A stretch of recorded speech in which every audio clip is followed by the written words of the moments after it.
चलिए बात करते हैं मैज़गॉन डॉक शिपबिल्डर लिमिटेड की। आज की सबसे बड़ी खबर क्या है और कौन सी वो बड़ी खबर निकल के आ रही है जिसको अब हमें ध्यान से देखना है। वहीं कंपनी के जो क्वार्टरली रिजल्ट हैं उनके ऊपर भी एक बड़ा खुलासा हुआ है, इस खबर को भी हम देखेंगे।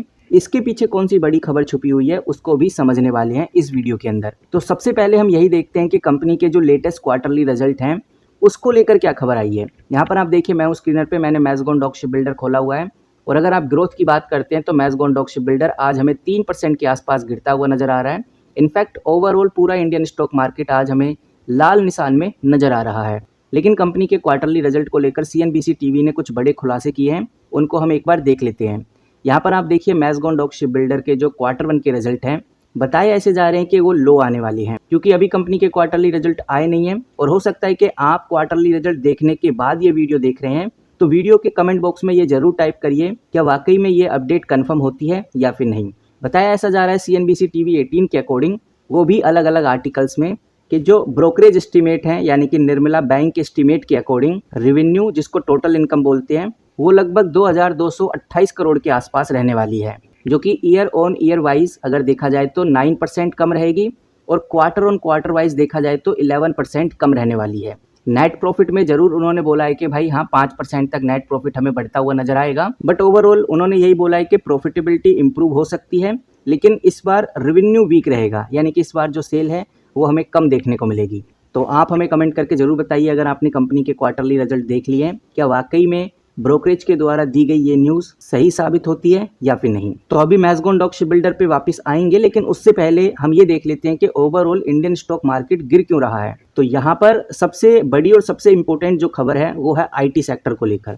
आईटी सेक्टर में एक बड़ी टेंशन बनी हुई है, वो भी कब से, जब से टीसीएस ने ले ऑफ किया है। बिल्कुल सही सुन रहे हो गाइस आप, टीसीएस मैं आपको दिखाता हूँ, ये रही टीसीएस यानी टाटा कंसल्टेंसी सर्विस। टीसीएस ने लगभग 2% एम्प्लॉय को निकाल दिया अपनी कंपनी से, जो कि हम कह सकते हैं 12,000 के आसपास लोग होते हैं जिनको जॉब से आज के टाइम पे टीसीएस ने निकाल दिया है। और इसी के चलते हुए पूरे आईटी सेक्टर में टेंशन बनी हुई है, डिमांड स्लो हो गई, जिसकी वजह से टीसीएस जैसी सिमिलर कंपनीज मैं आपको दिखाना चाहूँगा, जैसे इन्फोसिस हो गया, मैं आपको दिखाना चाहूँगा जैसे इन्फोसिस हो गया।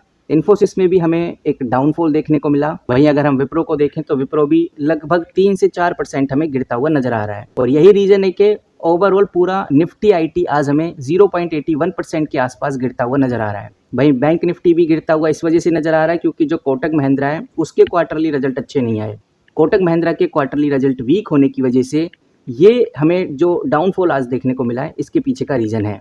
इतना ही नहीं, कुछ और बड़े रीजन है, जैसे इंडिया अमेरिका की ट्रेड डील। इंडिया और अमेरिका की ट्रेड डील को लेकर अभी भी अनसर्टेनिटी बनी हुई है। इंडिया और यूएस के बीच में अभी तक कोई ट्रेड डील एग्रीमेंट साइन नहीं हो पा रहा है। मल्टीपल आर्टिकल्स में इस बात को कवर किया जा रहा है और डेट पास आती जा रही है। 1 अगस्त डेडलाइन है। देखते हैं 1 अगस्त से पहले पहले हमें कुछ बड़े अपडेट देखने को मिलती है इंडिया और यूएस के ट्रेड डील को लेकर या फिर नहीं। वहीं जो फॉरेन इन्वेस्टर्स हैं वो सेलिंग प्रेशर बनाए हुए हैं, विदेशी इन्वेस्टर अभी इंडिया में इन्वेस्ट नहीं करना चाहते। और वहीं ग्लोबल अनसर्टेनिटी भी बनी हुई है, जिसकी वजह से मार्केट में आज हमें इस तरह का मूवमेंट देखने को मिला है। सेक्टर वाइज अगर हम बात करें तो आईटी और बैंकिंग दोनों सेक्टर में ही आज हमें नेगेटिव देखने को मिला है, जिसकी वजह से ओवरऑल इंडियन स्टॉक मार्केट में अच्छा परफॉर्म नहीं हुआ है।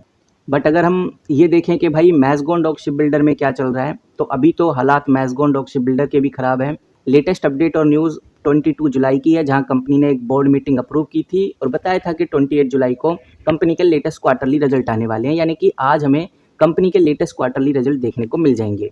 मैं हूं अब एनएससी की वेबसाइट पे, मैंने इधर मैज़गॉन डॉक शिपबिल्डर खोला हुआ है। थोड़ा सा स्लाइड करने के बाद हमें देखने को मिलता है ऑर्डर बुक, और ऑर्डर बुक में साफ नज़र आ रहा है कि जो सेलिंग क्वान्टिटी है 1 लाख के आसपास चली गई है और जो बाय क्वान्टिटी है वो 69,000 के आसपास है, यानी कि सेलिंग प्रेशर ज़्यादा है, सेल ज़्यादा किया जा रहा है, बाय कम किया जा रहा है, जो आप इधर सिनेरियो देख सकते हैं। मैज़गॉन डॉक शिपबिल्डर को मैंने अब मनी कंट्रोल पे भी ओपन कर लिया है। अगर हम यहाँ से वॉल्यूम चेकआउट करें तो वॉल्यूम में कुछ खास बदलाव देखने को मिल नहीं रहे। वही 14 लाख के आसपास का वॉल्यूम है, जो कि कल भी इतना ही था, परसों भी इतना ही था। काफ़ी दिनों से 14 लाख का ही वॉल्यूम ट्रेड हो रहा है। और क्वार्टरली रिजल्ट का अनाउंसमेंट आज है, तो उसका कोई हमें बड़ा हलचल वॉल्यूम में देखने को नज़र नहीं आता, यानी कि लोग ज़्यादा एक्साइटेड नहीं है क्वार्टरली रिजल्ट को लेकर। तो वॉल्यूम को देखकर ऐसा ही लग रहा है कि ज़्यादातर इन्वेस्टर यही सोच रहे हैं कि रिजल्ट के बाद कंपनी में बहुत बड़े बदलाव देखने को नहीं मिलेंगे, ज़्यादा हलचल हमें नहीं देखने को मिलने वाली। क्योंकि इस बार के रिजल्ट हैं वो काफ़ी एवरेज रहने वाले हैं। क्योंकि इस बार के जो रिजल्ट हैं वो काफ़ी एवरेज रहने वाले हैं। अब देखते हैं कि आगे क्या होता है। फिलहाल इस वीडियो में इतना ही। किसी भी तरह का कोई बाय सेल होल्ड रिकमेंडेशन नहीं है आपको, ना ही ये कोई फाइनेंशियल एडवाइस है। तो मिलते हैं किसी नई वीडियो के साथ, तब तक के लिए take care and good bye.